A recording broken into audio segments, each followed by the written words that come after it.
Senator Kelly. Thank you, Mr. Chairman.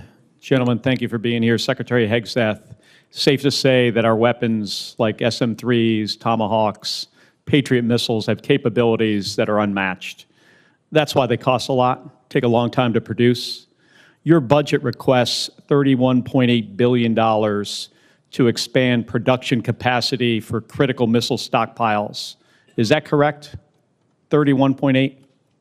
I'm looking at $53 billion for munitions acceleration over 14 critical munitions, of which the ones you listed are a part. Okay, so I believe 53. more than that. Yes, sir. More than 20 billion more. So we've been working together to grow the industrial base because we're all worried about how our stockpiles would hold up in a conflict against China. Since the start of this war, you've made it a point to highlight the number of strikes the U.S. military is carrying out, citing that more than 13,000 targets had been struck as of April 8th. On March 2nd, you said, and this is a quote, "This was a massive, overwhelming attack across all domains of warfare, striking more than 1,000 targets in the first 24 hours. On March 10th, you said, "Yet again, our most intense day of strikes inside of Iran." On April 6th, you said, and this is another quote, "The largest volume of strikes since day one of this operation." Your department has released video after video of things blowing up.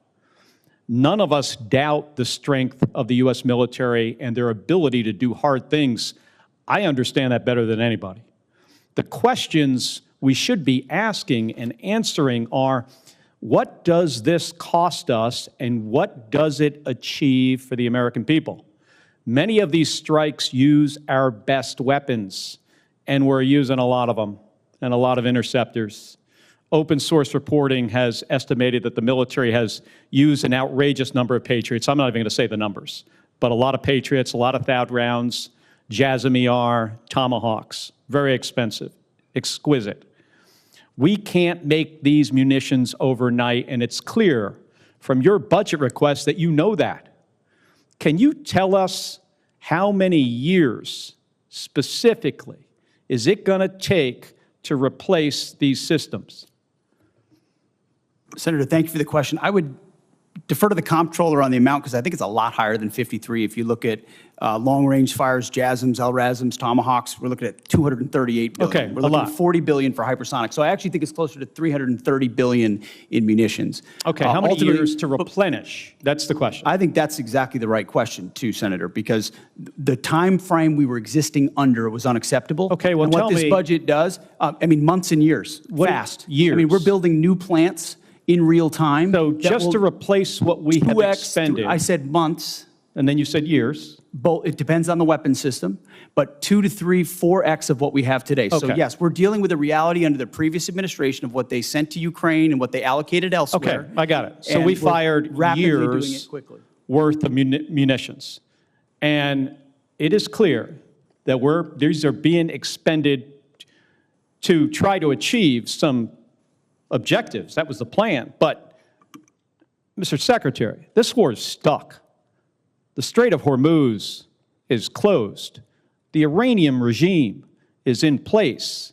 The nuclear material still in their hands. Americans are being crushed by higher costs.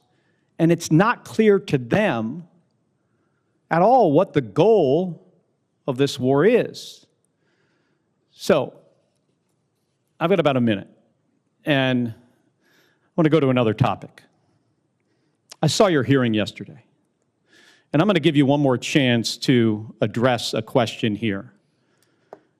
It's my understanding that the definition of no quarter is that legitimate offers of surrender will be refused or that detainees will be executed. Is that your understanding of the definition?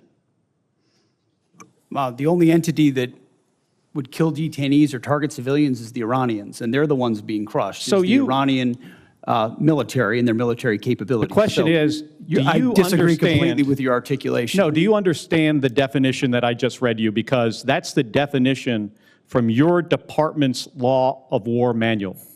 Is that your understanding? And I'm going to just get to the point here. We fight to win and we follow the law, Senator. Okay, so Your quote was, "We will keep pushing, keep advancing, no quarter, no mercy for our enemies." And yesterday, you did not clarify whether you stand by this statement. So I'm going to give you another opportunity to clarify if that is what you meant. Do you stand by that statement you made on March 13th? We have untied the hands of our warfighters. We fight to win, and we follow the law. Okay, so you're not clarifying. So you stand by that statement. So you're the Secretary of Defense. The things you say matter. And your response here, right now, makes it clear to the American people exactly why you are not right for this job. It makes it clear to our enemies, Senator. Thank you, Mr. Chairman.